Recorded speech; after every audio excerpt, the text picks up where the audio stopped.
Right breaking news చూస్తున్నాం. Hyderabad గౌలిదొడ్డులోని social welfare campus లో విద్యార్థుల ధర్నా కొనసాగుతుంది. గత 10 గంటల నుంచి క్యాంపస్ బైఠాయించి ఆందోళన చేస్తున్నారు. ఇక సాంఘిక సంక్షేమ గురుకుల పాఠశాల సెంటర్ ఆఫ్ ఎక్సలెన్స్ విద్యార్థులు ఉదయం నుంచి నిరసన తెలుపుతున్నారు. విద్యార్థుల ఆందోళనకు మద్దతుగా విద్యార్థినులు బైఠాయింపుకు దిగారు. ఇక తమకు పాత ఫ్యాకల్టీ కావాలని డిమాండ్ చేస్తూ రోడ్డెక్కారు. 20 మంది ప్రైవేట్ టీచింగ్ ఫ్యాకల్టీని గౌలిదొడ్డి బాయ్స్ గర్ల్స్ క్యాంపస్ నుంచి తొలగించడంపై విద్యార్థులు అభ్యంతరం వ్యక్తం చేస్తున్నారు. కొత్తగా వచ్చిన ఫ్యాకల్టీ సరిగా బోధించడం లేదని వారు ఆరోపిస్తున్నారు. అయితే వెంటనే తమకు పాత ఫ్యాకల్టీని తిరిగి నియమించాలని డిమాండ్ చేస్తున్నారు.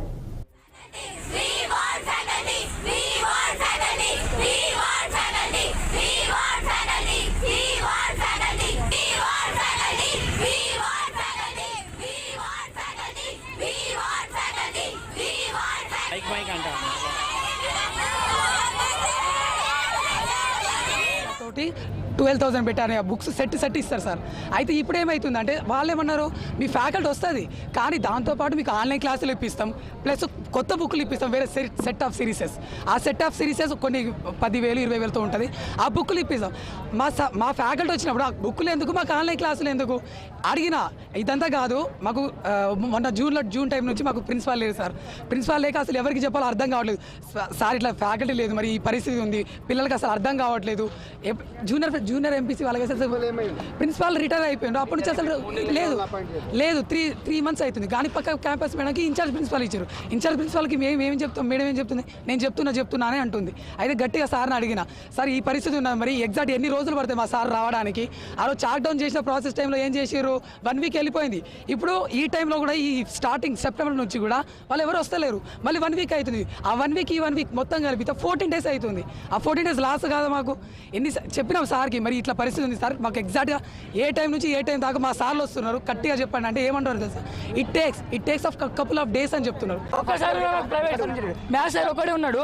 మేము 2 ఎగ్జామ్లు రాసినాం. ఎన్నో కాలేజీలు వచ్చినాయి మాకు. శ్రీచైతన్య వాళ్ళు కూడా ఆఫర్ చేసారు. అన్ని కాలేజీలు తీసిపెట్టి మేము ఇక్కడికి ఎందుకు వచ్చినాం? ఇక్కడ ప్రైవేట్ ఫ్యాకల్టీ ఉంది, మాకు మంచి ఐఐటి కోచింగ్ ఇస్తారు, నీట్ కోచింగ్ ఇస్తారు అని ఆ నమ్మకంతో వచ్చినాం మేము. అదే నమ్మకాన్ని వీళ్ళు ఒమ్ము చేస్తే ఎలా? మాకు నేను ఫస్ట్ డే వచ్చిన, మాకు థర్డ్ నాడు మాకు జాయింట్ సెక్రటరీ ఉన్న ఆర్సీఓ మేడం వచ్చారు. వచ్చి మాకు ఇప్పుడు ఫిజిక్స్ లేరు, మాకు కెమిస్ట్రీ లేరు, ఇద్దరికి లేరు. వస్తారు అనుకుంటే ఇవాడికి రాలేదు. సెకండ్ ఇయర్ చెప్పే ఫ్యాకల్టీ మాకు చెప్తే వాళ్ళకి ఎక్కడ న్యాయం చేస్తారు, మాకు ఎప్పుడు న్యాయం చేస్తారు? వీళ్ళు ఎప్పుడు పెడతారు? ఏం చదువుకోవాలి మేము రేపటి రోజున ఐఐటీలో కావాలనుకుంటున్నాం. ఎంతో ఆశలతో వస్తాం మేము ఇక్కడికి. ఆ ఆశలు నువ్వు చేస్తే ఎలా? 3 నెలలు అవుతుంది, ఇంకా చేస్తాం, ఇంకా కపుల్ ఆఫ్ డేస్ కావాలి, కావాలి. మా ప్రైవేట్ ఫ్యాకల్టీ ఐఐటి ఫ్యాకల్టీ ఉండే సార్. ఐఐటి ఫ్యాకల్టీని ఏం చేసిందంటే డైరెక్ట్ తీసే యూఆర్ టర్మినేటెడ్ అని మెయిల్ చేయడం జరిగింది సార్. ఎందుకు అని మాది ఈ స్ట్రైక్ అనేది చేస్తున్నాం. ఇప్పుడు ఇంతకుముందు ఏంటంటే లాస్ట్ మంత్ మా సార్ వాళ్ళు స్ట్రైక్ చేశారు, శాలరీస్ వస్తలేవని. అయినా సరే వాళ్ళు 2 days స్ట్రైక్ చేసి కన్విన్స్ అయ్యారు సార్. పేద పిల్లలు కాబట్టి వాళ్ళ బాగు కోసం కాబట్టి వాళ్ళు కంటిన్యూ చేసిండు సార్. మాకు చెప్పడం కంటిన్యూ చేసిండు, అంత మంచిగా అయింది. అప్పుడు సెక్రటరీ మేడం ఏమన్నారంటే వీళ్ళ కంటిన్యూ అవుతారని అన్నారు. అయినా సరే ఇప్పుడు మొన్న మాకు తెలియకుండా డెమో క్లాసెస్ జరిగినాయి. ఎవరో గవర్నమెంట్ టీచర్స్కి డెమో క్లాసెస్ జరిగినాట, వాళ్ళని అపాయింట్ చేసిన మాకు తెలియకుండానే ఏదైతే జరిగింది. సార్ వాళ్ళకు మరి ఐఐటి ఫ్యాకల్టీ నీట్ ఫ్యాకల్టీ వాళ్ళకి పిలిచి డైరెక్ట్ యూఆర్ టర్మినేటెడ్ అని, రేపటి నుంచి మీకు రావాల్సిన అవసరం లేదని వెళ్ళిపోయినారు సార్. వాళ్ళు ఎంత అంటే ఒక్కొక్కరు 20-30 సంవత్సరాలు ఎక్స్పీరియన్స్ ఉన్నోళ్ళు సార్. ఇప్పుడు మాకు వచ్చిన వాళ్ళు ఏంటంటే వాళ్ళు అసలు ఇంటర్మీడియట్కి ఇప్పటివరకు చెప్పలేదు. ఈ ఐఐటి ఈ నీట్ అనే డౌట్లు మేము అడిగితే వాళ్ళు అసలు మాకు ఇవేం తెలియదు, మాకు ఫోర్స్ఫుల్గా ఇక్కడ పెట్టడం జరిగింది, మేము కూడా ఇష్టంగా ఇక్కడ రాలేదా గౌల్దొడ్డి కానీ చెప్తుంది సార్. మాకు పాత ఫ్యాకల్టీ ఉంది. పాత ఫ్యాకల్టీ తోటి మేము ఎంత రిజల్ట్ వచ్చినామో ఆ బోర్డే ఆడ చూపిస్తుంది. కానీ ఇప్పుడు వీళ్ళు కొత్త ఫ్యాకల్టీ తెచ్చిర్రు అంటే మాకు ఒకవేళ రిజల్ట్ పడిపోయింది, ఆ ఫ్యాకల్టీ చెప్పలేకపోతారు అంటే ఈ స్కీమ్ తెచ్చుడు అది కరెక్ట్ అని ఒప్పుకుంటాం. అక్కడ రిజల్ట్ పెరిగింది, ప్రతి ఇయర్ రిజల్ట్ పెరుగుతుంది. ఆ ఫ్యాకల్టీలో అసలు ఫాల్ట్ ఏముంది, అసలు ఈ కొత్త స్కీమ్ తెస్తానికి కారణం ఎందుకు? మళ్ళీ అట్లనే అసలు ఆ ఫ్యాకల్టీ ఎట్లుంటుందో అది మాకు ఇష్టమైనట్టు ఉంటుంది. వాళ్ళు కొత్త ఎక్స్పెరిమెంట్లు చేసి వాళ్ళకి ఎట్లా తెలుస్తుంది? అసలు మాకు ఎట్లాంటి సార్లు ఉండాలో మాకు తెలుస్తుంది. మేము డిమాండ్ చేయాలి. అదే మరి రిజల్ట్ ఒకవేళ రిజల్ట్ పడిపోతే తీసేస్తే దానికి అర్థం ఉంటుంది, కానీ ఆ రిజల్ట్ అంతా వచ్చిన తర్వాత ఫ్యాకల్టీ ఎందుకు తీసేస్తారు అసలు? ఒకవేళ కనుక వాళ్ళకి ఎక్కువ ఖర్చు అవుతుంది అంటే మాకు వచ్చిన మ్యాటర్ ఏంటంటే వాళ్ళకి ఎక్కువ డబ్బులు ఖర్చు అవుతాయి, కోట్ల ఖర్చు అవుతుంది అన్నారు. ఇప్పుడు దీనికంటే స్టాండర్డ్ ఫ్యాకల్టీ తెప్పిస్తామని మాకు చెప్పిర్రు.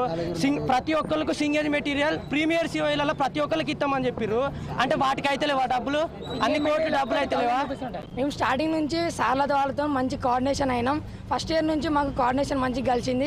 80% ఆల్మోస్ట్ అయిపోయింది అనలోపు ఇక్కడ మళ్ళీ కొత్త ఎక్స్పెరిమెంట్లు చేసుకుంటా వాళ్ళ గవర్నమెంట్ నుంచి కొత్త ఫ్యాకల్టీ దింపి మళ్ళీ మాకు ఇక్కడ ఏంటంటే డిస్టర్బెన్స్ అవుతుంది, డీవియేషన్స్ అవుతుంది. ఇప్పుడు మాకు ఉంది మెయిన్స్కి ఓన్లీ 3 months మాత్రమే.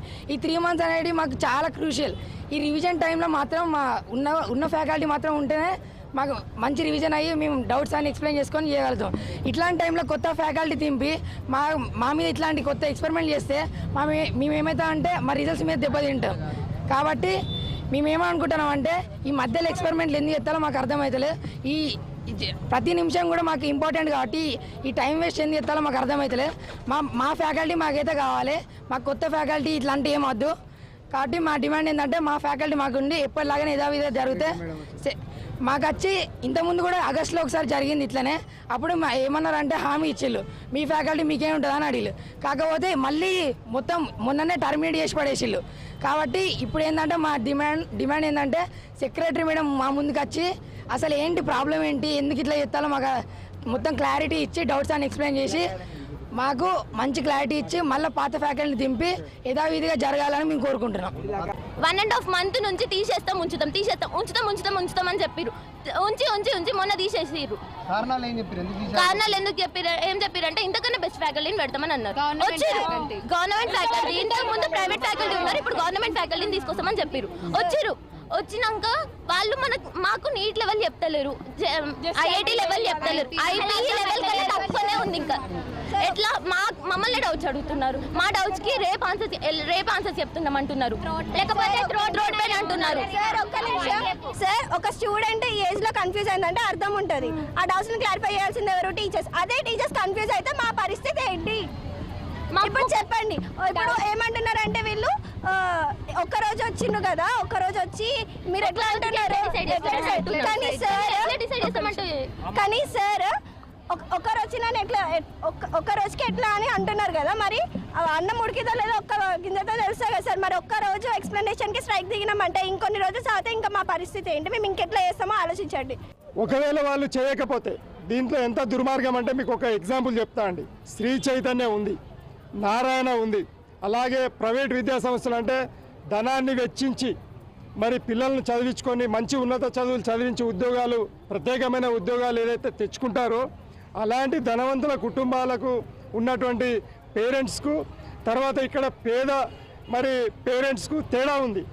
ఈ పేద పేరెంట్స్ డబ్బులు పెట్టలేరు కాబట్టే మరి ట్యాక్స్ల ద్వారా ప్రభుత్వానికి కట్టినటువంటి ధనంతో ఆ సంక్షేమ పథకాలలో భాగంగానే ఎస్సీ సప్లాన్లో వచ్చినటువంటి డబ్బుతోటి ఈ టీచర్లకు గత ప్రవీణ్ కుమార్ సారు ఉన్నప్పుడు మరి ఆయన ఈ ట్యూషన్ ఫీజు చెల్లించి వీళ్ళకి ప్రత్యేకమైన టీచర్లతోటి తర్ఫీదునిప్పించి పోటీ పరీక్షలకు సన్నద్ధం చేసి వాళ్ళను ధనిక పిల్లలతోటి పోటాపోటీ తత్వంతో 100% రిజల్ట్స్ వచ్చినాయి అన్నప్పుడు ఆ వ్యవస్థ ఇప్పుడు కుప్పకూలిపోతుంది.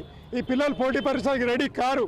అప్పుడు వీళ్ళు డాక్టర్లు ఇంజనీర్లు కాకపోతే మరి పేరెంట్స్ మైన మేము ఆగమైపోవాల్సిన పరిస్థితి ఉంటుంది. కాబట్టి మీరు దీన్ని గుర్తించండి. ఒకవేళ వాళ్ళు హైదరాబాద్ గౌలిదొడ్డిలోని సోషల్ వెల్ఫేర్ క్యాంపస్లో విద్యార్థుల ధర్నా కొనసాగుతుంది. గత 10 గంటల నుంచి క్యాంపస్ బైఠాయించి ఆందోళన చేస్తున్నారు. ఇక సాంఘిక సంక్షేమ గురుకుల పాఠశాల సెంటర్ ఆఫ్ ఎక్సలెన్స్ విద్యార్థులు ఉదయం నుంచి నిరసన తెలుపుతున్నారు. విద్యార్థుల ఆందోళనకు మద్దతుగా విద్యార్థినులు బైఠాయింపుకు దిగారు. తమకు పాత ఫ్యాకల్టీ కావాలని డిమాండ్ చేస్తూ రోడ్డెక్కారు.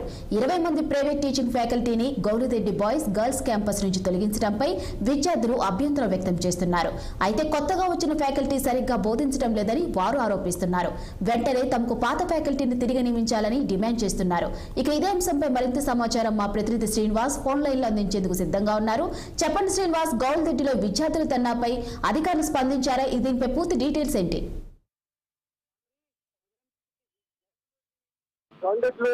సోషల్ వెల్ఫేర్ క్యాంపస్ లో కూడా విద్యార్థుల ధర్నా కొనసాగుతుంది.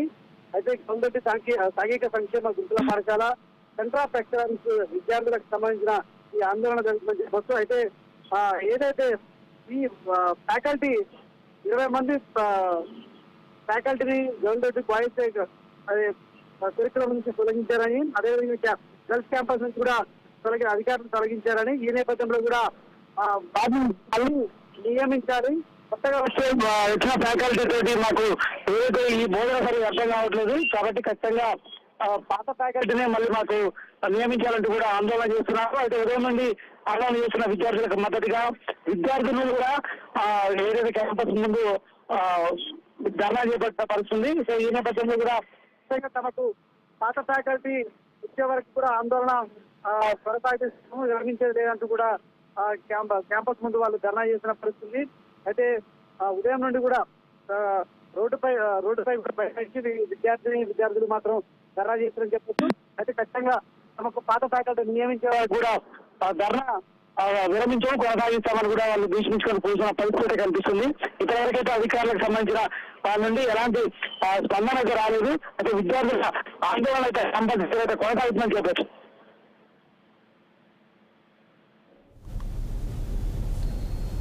Right, thank you Srinivas.